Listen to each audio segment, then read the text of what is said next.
Hi friends, and welcome back to Gardening Suburbia. My name is Amanda and I'm a homesteader here in Cincinnati, Ohio, Zone 6.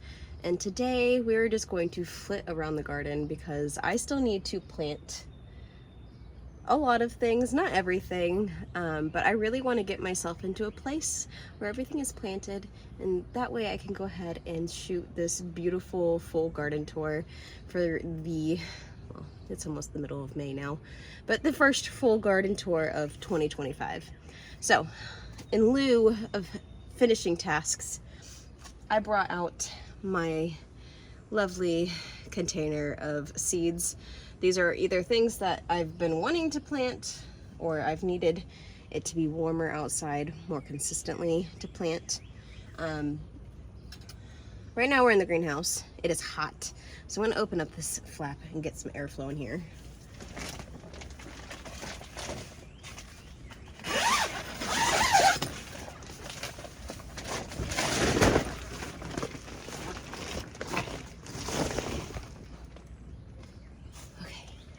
That is so much better. Okay, so this is my beautiful $20, it's not a thrift find, it was a garage sale find, greenhouse that I'm pretty sure you can get off of Amazon for like 60 bucks or something. But it has been working perfectly for keeping a warmer, more consistent temp for the pepper plants.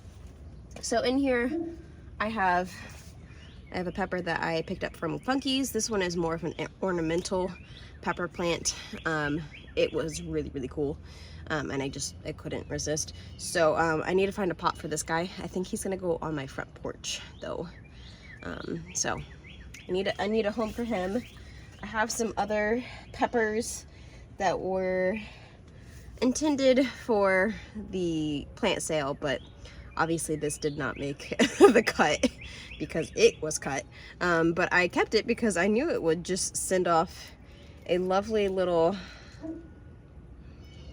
you're gonna focus, come on, it's not gonna focus, there it is, whatever. So send off lovely little side shoots in its armpits, and I figured why not give it let it do its thing. So this is an emerald giant that it's now sending off a side shoot.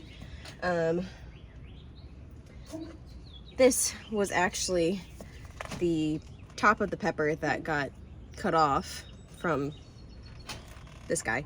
So I put him in its own pot. I put the tip in some rooting hormone and then planted it, and it is starting to come back. So now I have two pepper plants. That was originally one pepper plant.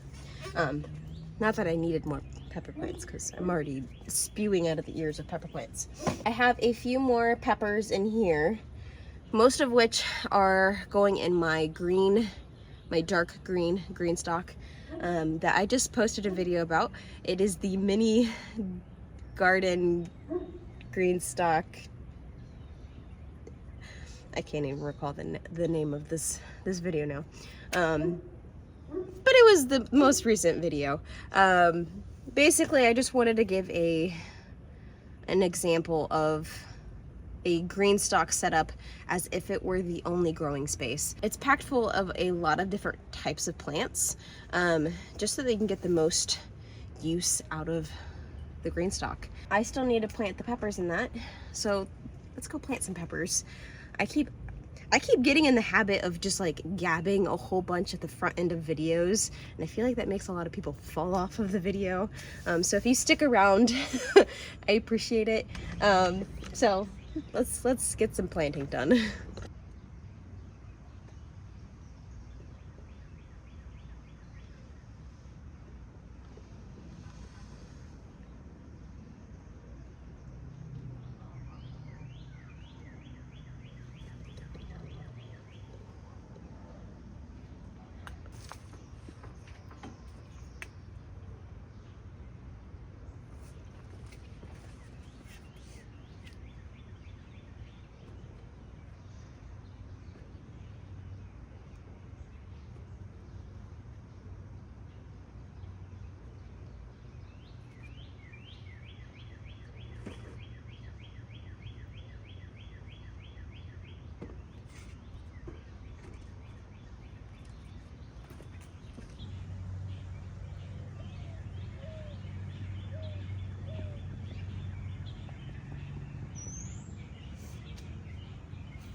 And just like that, green stock is fully done now. I think I told you guys about this wooden bed.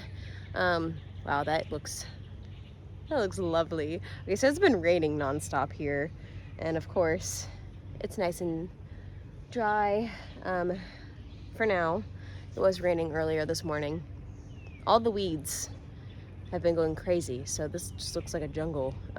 There is a footpath there, if you can kind of see it. But what I was gonna tell you guys, this wooden bed here that I put in this year, I had noticed that the snapdragons that I'd put in it looked pitiful. I've never had snapdragons look so sad. And this was the first season that I haven't seen blooms. So I thought maybe it was something to do with the soil. It was new compost. Maybe it was too woody. I added some generous handfuls of worm castings, which is just worm poop. And based off of what research I did, it looks like you can't add too much worm casting. Like, there's no such thing as too much worm casting. There is, however, too much of fertilizer. If you over fertilize or not follow the directions on the fertilizer of whatever fertilizer you use, you can risk burning your plants. So I made sure I did plant my peppers in this bed. Some are a little bit bigger than the others. They're gonna all bush out really nicely, I think, in this bed because it gets such beautiful sunlight. But when I was planting, I made sure to add a small handful into each of the holes of the peppers that I planted, because I wanted to make sure that they had enough nutrients. I didn't oversize, and I think it's gonna be great. So this bed is done planting. I've got 2 rows of beautiful peppers, all labeled with a stripe of snapdragons down the center. We'll see if the snapdragons do anything. It does look like to me that there is some new growth on some of these snapdragons, because it seemed like for the longest time they were just at a standstill, not really growing much of anything at all. But looking at it today, it looks like we might have some new leaves. I still have a good number of tomatoes that need to be planted, as well as some dahlias, and some other things. Now the dahlias, I was going to plant a good majority of them, and then I realized I had more. So I had to stop myself just to make sure that I was giving all of the ones that I needed to adequate space. Because I have so many dahlias this year versus last year, because every time you save dahlia tubers, they just kind of multiply or exponentially grow. So I wanted to make sure that I gave space to the ones that I needed to save tubers from, and the ones that I didn't necessarily need to save as many, I could put into new and unique spaces. So I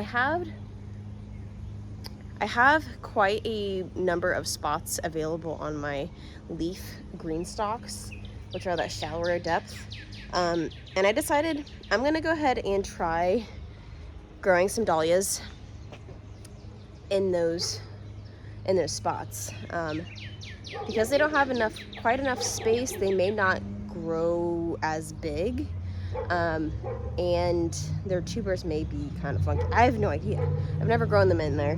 So I went ahead and I planted a lark's ebb, which is this guy right here, and he's looking good. And then another lark's ebb, and then this lark's ebb, which this one looks really sad. So I think I'm gonna water this in really well. We'll see what happens. This looks like it may die. I don't know. And if it does, it's okay, because I have more. So for the dahlias, I still have this tray. This was the tray that I forgot I had. And I just had to come and bring it outside to start hardening it off a couple days ago, which it's starting to look really good. But this one has varieties that I didn't have out in the garden. So I have a mystery dahlia, which I feel like its leaves look kind of like my cafe au lait, which I didn't have any marked. So that might be what that is. And then I've got a Dahlia Black Beauty, which has so many blooms coming off of it, so many eyes. You can see. Could totally like cut those off and put them in rooting hormone and have a couple different plants.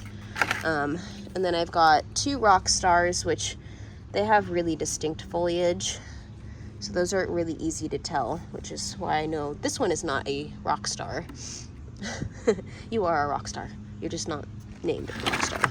And then I've got a Pina, which is the one that my sister gave me started from seed. And this is looking really good. And then we have another of the Bishop's Children, which I'm super excited about. Along with that, I did purchase two new varieties from a local nursery. So this is the City Lights Orange Dahlia, which has a really beautiful orange bloom, super dark purple foliage. And then I have a red variety that's up in the front garden. Then of course I have a tray full of marigolds, some cosmos, some Zanzibar, which I'm super excited about, and then the zinnia mix that I saved seeds from last year, and then just some basil, which I need to give to my stepsister. But because I found this other tray of dahlias, I had to stop myself because I almost planted double, so like one creme de cassis, a lark zeb, and a lark zeb. But now I could put 4 different varieties in this spot. So that's what I'm gonna do. So there's that. And then we have all of the market tomatoes, peppers, and dahlias that I was trying to sell at market, which this tomato, he got brutalized during the market, so I brought him home. But now he is starting to grow. He does not want to focus. He's starting to grow little offshoots because he says, please plant me. It's Brad's atomic grape. I won't take that one to market. I have one more market tomorrow to finish selling off any of these guys that I possibly can. I need to go through and make sure they all still look good and take only what I need. And then everything else, I think what I may end up doing is, I know there's a community garden. I might try to see if there's anyone at the market that I can donate the plants to directly. If there's not, I'll either post it on a local Cincinnati Facebook group, or I may set up my table, my market table at the end of my driveway in my yard, and put the plants out there and put free plants so that people in my neighborhood, if they haven't purchased plants or they've been thinking about maybe starting a garden but just hadn't pulled the trigger yet, they have the opportunity to with some free plants. And I think that would be really cool. Last year I donated them to a professor, and she was in Kentucky. So this year I wanted to see if I could just go a little bit more local to me, in my immediate neighborhood would be really awesome. So, okay, next on the list. I need to go inside and check on my lasagna. I put lasagna in the oven and my timer went off like 20 minutes ago.